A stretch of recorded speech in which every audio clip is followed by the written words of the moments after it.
Ito po, may bali-balita po, na may, ayon 'to kay Imee, wala akong ideya rito, napanood ko lang po si Imee Marcos na nagsabi na may balita siya, 1 trillion daw ang, budget 'no, nire-raise na fund para po sa impeachment laban kay BP Sara. Ito po, real talk po tayo, senador po ng Pilipinas yung nagsasalita nito. Kahit ba sinasabi niya na, marites lang, bakit mo in-announce, 'no? Bakit mo sinabi na mayroong marites? Sabi niya, kinabahan daw siya. Lalo po kaming kinakabahan, 1 trillion 'yan, 'no? Mahirap-hirap pong tibagin 'yan, 'no? Talagang mag-all out po yung media, mag-all out po lahat ng mga trolls, mag-all out po lahat.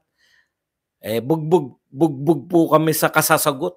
Pero definitely hindi namin susukuan 'yan, yung 1 trillion na budget na 'yan. Ang problema, okay lang, kaya namin yung mga bugok na media, pati mga bugok na mga trolls.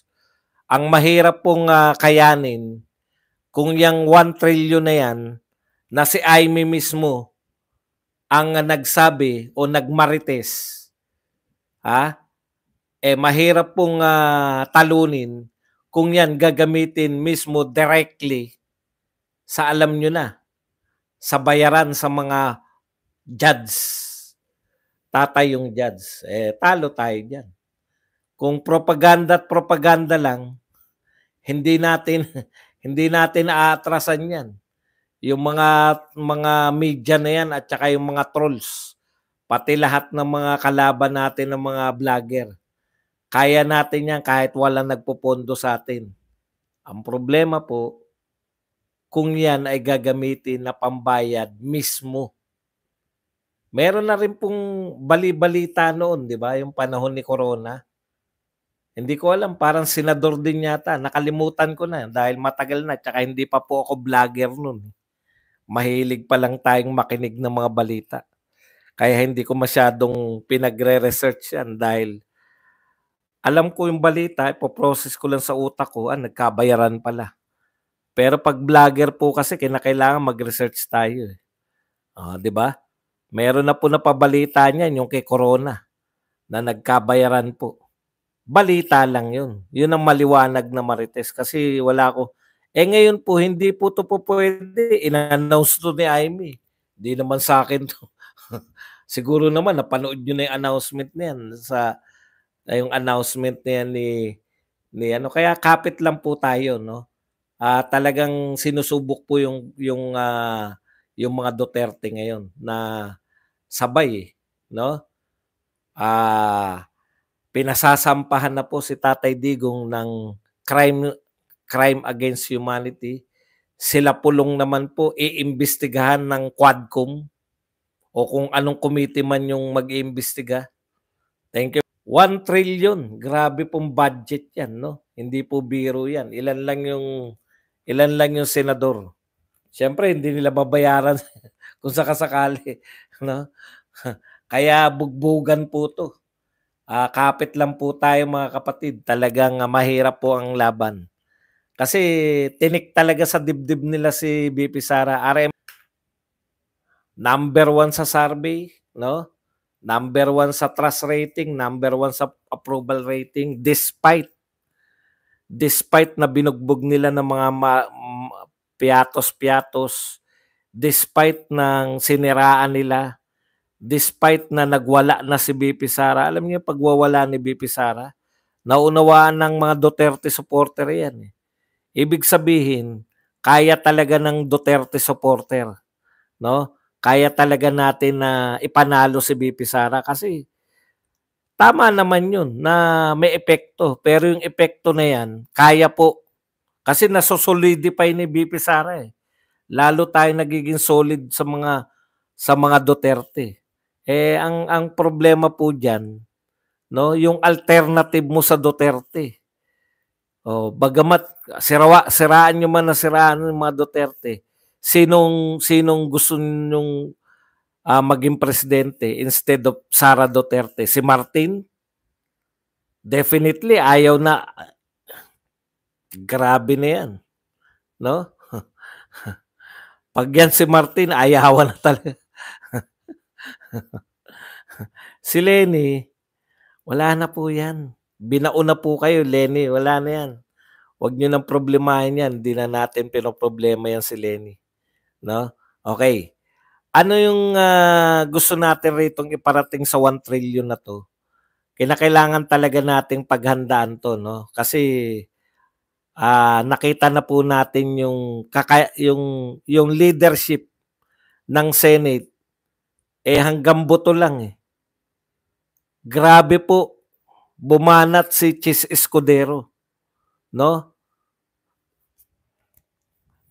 Naniniwala tayo na wala silang control sa budget. Si Chis Escudero tsaka si Grace po wala. Pero hinagisan po ng boto ng AKAP. Putya, sila na po yung tagapagtanggol, pati nga po yung pagtatanggal, 'no? Hindi na nila inalintana na dating senador. Ilang buwan pa lang ang nakakalipas, senador po yan si Angara. Imbes na buhusan nila ng pondo dahil kapwa nila senador, si Chis Escudero pa po ang nagtatanggol kung bakit dapat kaltasan ang DepEd ng budget. Grabe, no? Ganun po katuta to. Si Waiter Escudero. At grabe po ang pinagtututaan, ang dami. Waiter na ni Lisa Marcos. Tuta pa ni Martin Romualdez. Ang lupit mo, boy, wala kang ligtas. Biruin mo, sabihin, ang masakit dito, kaya ka namin, di ka namin din tatantanan. Ang malupit dito kay Chis Escudero, sabihin ba naman, sila nagkaltas, kinaltasan ng BICAM, kasama siya. Kinaltasan nila ng 10 billion. 12 billion yung kinaltas nila, pero yung 10 billion dun sa DepEd, computerization. Akalain mong isisi pa rin kay BP Sara, kayo nagkaltas, walang kinalaman si BP Sara ngayon sa DepEd ngayon, budget yan sa DepEd 2025. Bakit naging kasalanan ni BP Sara yan? Kaltasan nyo na lang. Aminin nyo, kinaltasan namin. Nanunutil kayo, nagkaltas kayo ng budget, ayaw nyong bilhan ng computer yung mga estudyante. Yun po yung kahulugan nun. Ayaw naming bigyan ng computer yung mga estudyante. Pero isisisi namin to kay BP Sara. Anong tingin nyo sa mga Pilipino? Ganun kabobo? Anong kinalaman ni BP Sara sa pagkakaltas nyo? At ilalagay namin yan sa mga ayuda. Itong keso na to. Waiter ka na, tuta ka pa. Ikaw ang pinakawalang kwentang Ikaw ang pinakawalang kwentang Senate President. May narinig po ba kayo na ibang politiko na pinagtanggol yung pagkakaltas ng DepEd? Wala, siya lang. At ang pagtatanggol mo, hindi pa pagtatanggol. Bakit karapat dapat wag magkaroon ng computer yung mga estudyante natin? Ang pagtatanggol niya, kasalanan kasi ni BP Sara to. Putya, lahat ng aksyon nyo, kasalanan ni BP Sara. Ang ibig sabihin po, mali, kayo mismo umaamin na mali yung ginagawa niyong pagkakaltas. Pero dahil ayaw niyong aminin, sisisihin niyo na lang si BP Sara. Tindi mo, boy.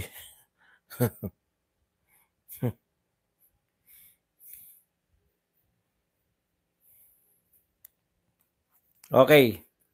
Yan, yung 1 trillion na yan, sinabi ni Aimee yan, kung ako Senate President, paimbestigahan ko kagad yan. Aba, kasiraan nila yan. Kahit na chinismis, sabihin ko kay Aimee Marcos, patunayan mo yan. Senate President ako, putya masisira yung mga senador. Dahil alam na namin kung saan gagamitin yung 1 trillion budget na yan.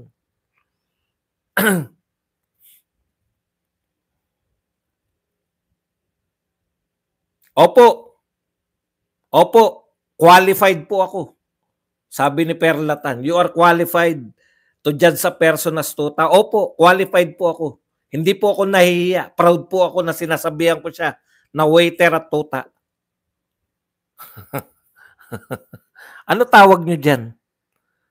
Alam nyo, yung tao, kung nagkaltas kayo ng budget, pangatawanan nyo, huwag nyong isisi sa iba. Hindi pa ba tuta sa inyo yan? Lahat ng gusto ni Martin sinusunod?